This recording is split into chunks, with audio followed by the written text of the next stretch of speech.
Искам да ви попитам, на 3 април сутринта бившия главен секретар на МВР каза ли ви защо иска отпуска и къде се намира в този момент? Значи на 3 април, мисля, че сряда беше като ден, сутринта около 8:30, 9 часа, бившия главен секретар Живко Коцев дойде при мен и каза, че трябва да отиде до Комисията за противодействие на корупцията. Малко по-късно аз разбрах, че той вече е в Софийска градска прокуратура и поисках да се свържа и да говоря с него. Така и стана, свързах се с него, при което той ми каза, че иска да пусне 3 дни платен отпуск, т.е. сряда, четвъртък и петък. А защо Който жела да го замени, да го замести на поста? Защо го иска това и че ще става анонимен свидетел? Не, нищо подобно не ми е казал, просто каза, ако може да му пусна 3 дни платен отпуск. Вие знаете ли за неговите контакти с Стефан? Вие знаете ли, че малко по-късно, същия ден е направен обиск в кабинета? Да, точно така. Знам, че е направен обиск късно вечерта. Аз тогава също бях в Министерството на вътрешните работи, точно по тази причина. А кой ви съобщи? Би трябвало да са службите според законодателството. Точно така, да. Да, обадиха ми се и казаха, че е хубаво да бъда в Министерството, тъй като ще се извърши обиск в служебния кабинет на господин Костов. След това имате ли някакъв разговор с него?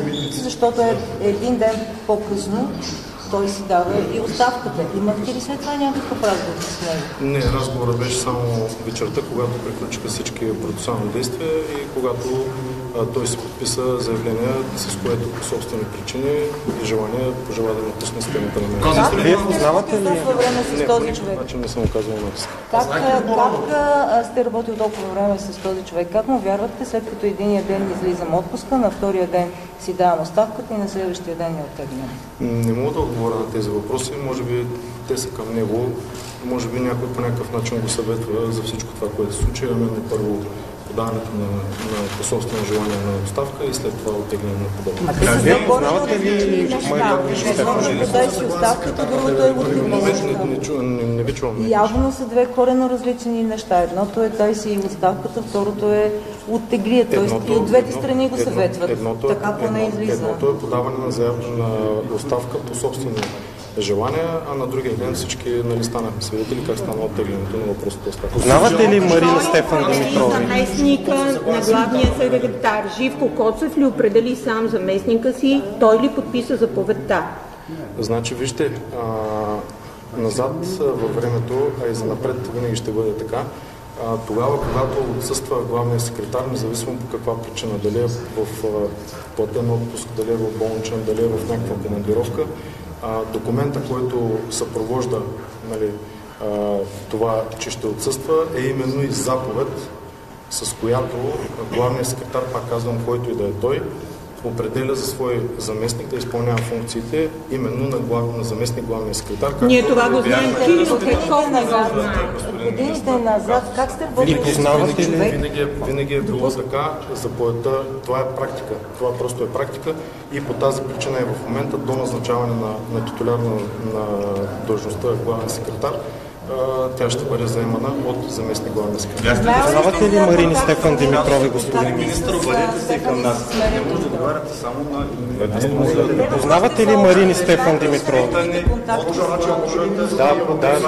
Да, разпитан съм в прокуратурата. Основно става въпрос за назначения, които не се случиха в областна дирекция на МВР Хасково. Познавате ли Марина Стефан Димитрова? Вие сте натиснат от Асен Василев да направите тези назначения на това, което казва анонимният свидетел, но ние припознахме от самото начало Живко Коцев, че Асен Василев се опитал да ви принуди да назначите в окръжна дирекция на МВР в Хасково на Дан Хаджиев.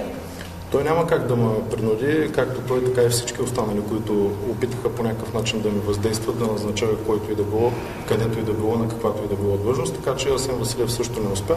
Да, имаше виждане за един човек, за който той каза, че аз мога да разчитам на него, но това не се случи. Единственото му искане, за което в последствие разбрах, че той е твърдял, че едно нещо е поискал от мен и аз съм го свършил. От колко време и откъде познавате Стефан и Марин Димитров? Познавам ги от Министерството. Бойко Рашков запозна абсолютно всички с тях.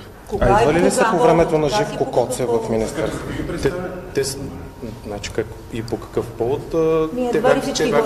Те бяха доста често в Министерството, предимно Стефан. Като директор на времето на Знаете ли, господин министър, колеги, секунда. Симо, позволи. Знаете ли, господин министър, за вечеринки в дома резиденция на Бойко Рашков, на който са присъствали Стефан Димитров, Марин Димитров и други хора, и те са искали да кадруват в Министерство на вътрешните работи, включително да бъдете уволнен, заменен и всички останали позиции са били разписани от Бойко Рашков как да се случат. Знаете ли за това? Да, имам такава информация за вечеринки, вие го казахте, които са организирани в дома на господин Бойко Рашков в тесен кръг, на които вечеринки са се разпределили задача на всеки от там присъстващите, кой по какъв начин да ме дискредитира до ротацията, за да не остана аз на поста министър на вътрешните работи. Това било в последните седмици. И в последствие, това е назад във времето, предполагам, че ще се установи. Имате ли информация колко често тези хора са посещавали кабинета на Бойко? Чакай секунда. И в последствие също на тези вечеринки, след като се разпределят задачите, оттам нататък е започвало и кадруването. Кой ще бъде министър, кой ще бъде замминистър, кой ще бъде шеф на рисковая служба и така нататък. А Марин и Стефан Димитров идва ли са в Министерството по времето на Живко Коцев? Не ви чух и двата въпроса. На вечеринките Живко Коцев бил ли е, знаете ли? Предполагам, че това е в процес на изясняване и ще бъде установено. Идва ли са Марин и Стефан Димитрови по ваше време в Министерството? При мен не са идвали. Ако ще направите ли справка за това колко често ще посещавали Министерството през пропускателния режим на Министерството? Това предполагам, че ще бъде възложено от прокуратурата и много лесно може да бъде установено. Вие знаете ли тези с какво се занимават, господин министър? Не, знаете ли да Знаете ли с какво се занимаваха след като се запознаха с тях? Значи, хора като вътрешен министър е абсолютно така, който видиш при него, независимо в какво качество е там, всеки го възприема като едва ли не някаква чиста монета, че тези хора са така доста близки до министъра и още повече, че това се случваше, пак казвам, изключително често и точно по тази причина голяма част от ръководния състав се познава с тези. Това няма нищо общо с това, вие да се Успеете ли да върнете доверието? Често знаете тия канали на контрабанда, вие като директор на ГРБОП не знаете ли за разработка към тези хора? Успеете ли да върнете доверието в системата на МВР? Смятате ли, че това е твърде голям скандал, който компрометира... За съжаление, скандалът е голям и според мен ще останат тежки негативни репутационни. Как ще възвърнете доверието към МВР? Както към длъжността главен секретар, така и към Министерството на вътрешните работи, така и към държавата като цяло. Защото, както вие казвате, много трудно ще възстановим и крехкото доверие, което българските граждани имат към Министерството на вътрешните работи. По отношение честността на изборите, е хубаво да се знае, за пореден път ще го кажа, че Министерството на вътрешните работи не организира избори. Ангажимент на Министерството на вътрешните работи е да охранява изборните секции, да охранява изборните книжа, машините за гласуване и не на последно място да се бори с тежкото явление на гласове. Мисля, че ще се преборим.